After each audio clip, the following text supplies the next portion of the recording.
Imagine walking down to your favorite fishing spot.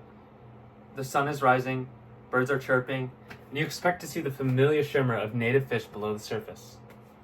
But instead of healthy fish and clear water, you find thick weeds choking the shoreline, strange new species darting through the murky water, and fewer of the animals you grew up seeing. This isn't just science fiction. This is the growing reality of invasive species, and it's happening across the globe and right here at home. Invasive species are one of the most pressing and overlooked threats to biodiversity, environmental stability, and even human health. According to scientific data, in a study published by Baker and colleagues on March 12, 2025, there are now over 22,000 documented cases where invasive species have disrupted ecosystems, damaged national economies, or harmed human well-being. So, this isn't a local problem. It's global, and it affects all of us. Today, I want to make one thing clear. Invasive species are not just an environmental issue. They are a human-caused crisis. Unless we strengthen international policies and commit to local prevention, invasive species will continue to devastate ecosystems, economies, and even our own quality of life. Here's what I'll cover today. First, I'll explain the two major problems invasive species cause: biodiversity loss and disruption of nutrient cycles. Then, I'll go over the two main causes behind their spread: weakened native species and human activity. Finally, I'll offer two solutions: stronger global policy and effective local prevention. Let's begin with the problems.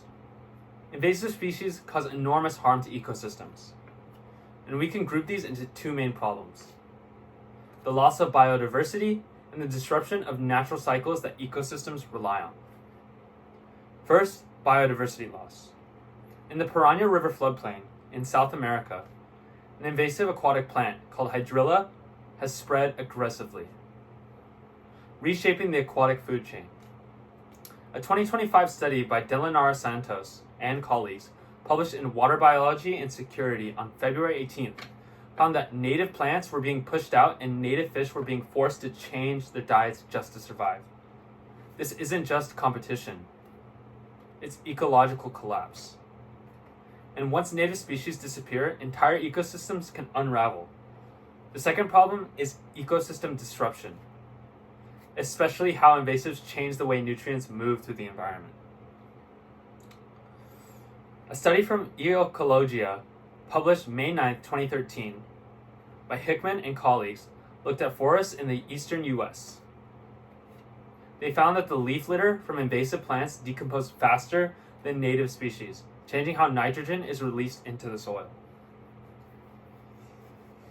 This shift threw off the balance of soil chemistry and made it harder for native plants to survive. So the two main problems are clear.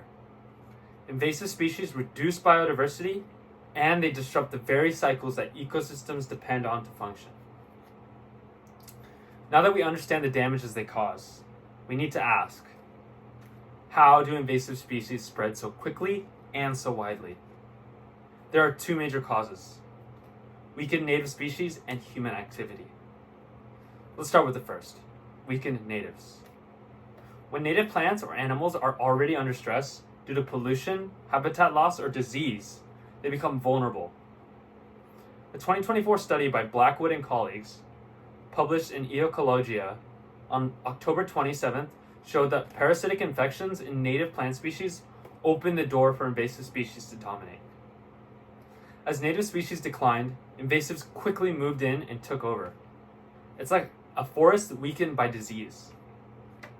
Eventually, something more aggressive takes its place. The second cause is quite simply us. Humans are the largest driver of invasive species. We spread them through global trade, cargo shipping, exotic pet releases, and even landscaping choices. 2025 review by Pastorino and colleagues, published in Current Opinion in Environmental Science and Health on July 6, found that most invasive introductions can be traced directly back to human activities. And invasives thrive in the kind of places we've disrupted: polluted lakes, overdeveloped coastlines, and stressed forests. So the two causes are clear. Weakened native species make ecosystems vulnerable, and human activity gives invasives a chance to invade. And since we're such a big part of the problem, we also have the responsibility to be the solution. So let's turn to the two most effective solutions: stronger global policies and local prevention efforts. First, global coordination. In 2025, Holme and colleagues published an article in Neobiota on April 15th, discussing the global biodiversity framework, which includes a bold goal to cut the rate of invasive species introductions by half by the year 2030. That's a massive undertaking, but it's possible. It means stricter inspections of cargo and goods, tighter regulations of biological imports, and more resources from invasive species control. If countries work together, we can slow the spread before invasives ever reach the ecosystems they end up damaging. But while policy matters, local action is where real prevention begins. In 2024, Angel and colleagues conducted a study published in Management of Biological Invasions on September 3rd. They looked at prevention strategies on lakes across North America. Methods like boat inspections, hot water decontamination, and boater education were tested, and the results were remarkable. These strategies prevented up to 84% of aquatic invasive species from spreading. That's huge, and it shows that simple actions like cleaning a boat or draining water after use can have a powerful effect. So our two solutions are clear: strong global policies and practical local prevention. Let's review what we've covered today. Invasive species cause two major problems. They destroy biodiversity and they disrupt natural cycles. They spread for two main reasons: weakened native species and human activity. And they can be stopped through two major solutions: international coordination and local prevention. Invasive species are not just a nuisance. They are a human-caused crisis, but they are also a human-solvable one. So, the next time you walk to the edge of a lake or take a hike through a familiar forest, picture two possible futures. In one, the landscape is vibrant, healthy, and full of life. And in the other, it's overrun by invasive species, choked by plants that don't belong, and emptied of the creatures that once called it home. Which future we get depends entirely on whether we act now. Let's choose the right one. Thank you.